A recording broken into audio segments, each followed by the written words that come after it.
అందరికీ నమస్కారం. వివాహ శుభకార్యముల ప్రకటనలు మరియు పుట్టినరోజు నామకరణ మహోత్సవ ప్రకటనలు చేయబడును. అదేవిధంగా ఉద్యోగ వ్యాపార రాజకీయ ప్రకటనలు చేయబడును.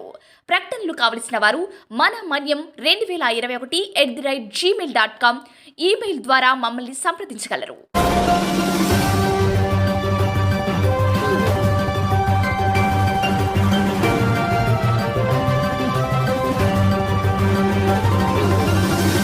మన మనీ న్యూస్కి స్వాగతం.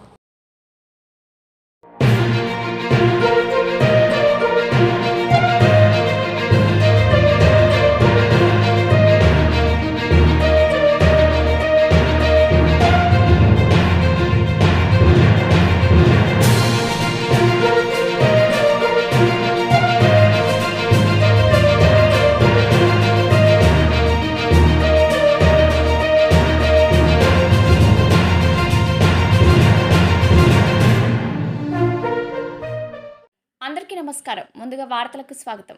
వర్షాన్ని సైతం లెక్క చేయకుండా ఎన్నికల ప్రచారంలో పాల్గొన్న అరకు పార్లమెంటు ఉమ్మడి అభ్యర్థి కొత్తపల్లి గీత మంగళవారం నాడు జరిగిన ఎన్నికల ప్రచారంలో భాగంగా రంపచోడవరం నియోజకవర్గం గంగవరం మండలం ముల్లేరు గ్రామంలో ప్రచార రథం నుండి ఓటర్లను ఉద్దేశించి ఆమె ప్రసంగించారు. గ్రామంలో రాములవారి గుడి ఆవరణలో మాట్లాడుతూ కూటమి పార్టీల నాయకులకు, కార్యకర్తలకు, ప్రజలకు శిరస్సు వంచి పాదాభివందనం చేస్తున్నానని, అనకాపల్లిలో జరిగిన ప్రధాని బహిరంగ సభ వేదికపై ప్రధాని నరేంద్ర మోదీ నా గెలుపుకు మద్దతుగా తలపై చేయి పెట్టి మనస్ఫూర్తిగా ఆశీర్వదించారని ఆమె అన్నారు. అదేవిధంగా చంద్రబాబు కూడా నిండు సభలో దీవించారని, స్వార్థ ప్రయోజనాల కోసం రాష్ట్ర ప్రజలను ప్రభుత్వం పూర్తిగా నిర్లక్ష్యం చేసిందని ఆమె వాపోయారు.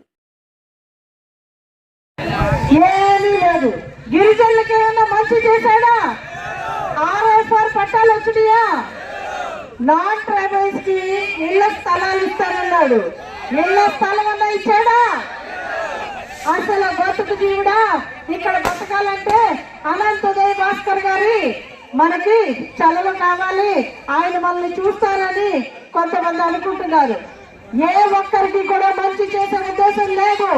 స్వార్థ ప్రయోజనాల కోసం గిరిజన ప్రాంతాన్ని పూర్తిగా కూడా నిర్లక్ష్యం చేశారు.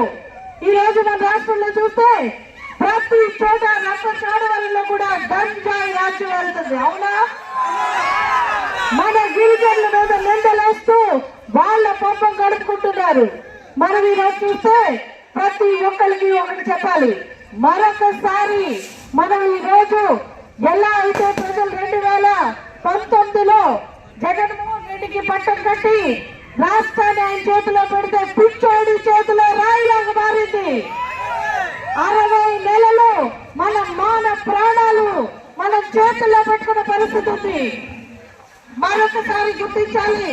మరి వచ్చే 60 నెలలు మనకి మంచి రోజులు రావాలంటే, మన జీవితాలు మారాలంటే, మన బిడ్డలకి ఉద్యోగాలు రావాలంటే, మన మహిళలు స్వేచ్ఛగా తిరగాలంటే, మనకి సప్లై నిధులు రావాలంటే, సర్పంచుల అకౌంట్ లో నరేంద్ర మోడీ గారు ఇచ్చిన డబ్బులు పడాలంటే, మన జీవితాలు బాగుపడాలంటే మనం అందరం కూటమి అభ్యర్థులు గెలిపించాలి. ఈ రోజు మనం చూస్తే ఒక సామాన్య కార్యకర్త, అంగన్వాడీ కార్యకర్తకి ఇక్కడ చంద్రబాబు నాయుడు గారు ఆశీర్వదించి రంపచోడవరంలో ఆమెకి ఎమ్మెల్యే క్యాండిడేట్ గా నిలబెట్టారు. ఆ అమ్మాయిని మనలో ఒకటి, మనలో మమేకమై కష్ట నష్టాలు తెలిసి ప్రతి గిరిజనులకు కూడా మమేకమైన మనిషి కాబట్టి మీరందరూ కూడా ఆమెను ఆశీర్వదించి ఆమెని ఇక్కడ ఎమ్మెల్యే అభ్యర్థిగా గెలిపించాలని చెప్పి, అఖండమైన మెజార్టీతో గెలిపించాలని చెప్పి మీ అందరినీ కోరి ప్రార్థిస్తున్నాను. మన మన్యం వార్తా విశేషాలను వీక్షించేందుకు మన మన్యం న్యూస్ యూట్యూబ్ ఛానల్ని సబ్స్క్రైబ్ చేసుకోండి. అలాగే మీ ఫ్రెండ్స్ అండ్ ఫ్యామిలీ మెంబర్స్కి షేర్ చేయండి. అలాగే లైక్ చేయండి, కామెంట్ చేయండి.